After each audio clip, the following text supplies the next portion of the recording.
Hello বন্ধুরা, আমার নাম গোপা। গোপা রান্নাঘর দেখছেন আপনারা।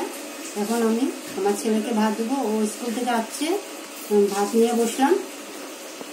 এখন দেবো মোকা মাছ দিয়া, বেগুন দিয়া রান্না হয়েছে, আর আলু দিয়া ডিম দিয়ে ঝুল হয়েছে, কষানো ঝুল, আর হয়েছে ডিম মামলেট।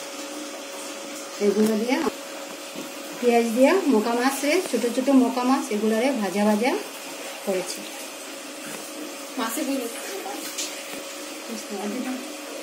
এখন আমি মোকা মাছ দেবো আমার ছেলেকে।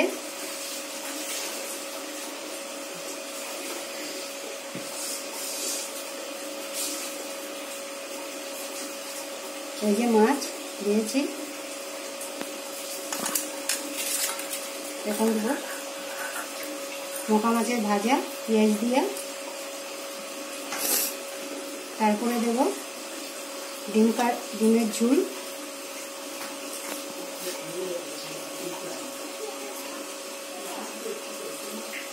আলু দিব একটা, আলু দিয়ে টমেটো দিয়ে ডিম তরকারি হয়েছে। ডিম দিলাম, এখন দেব মামলেট।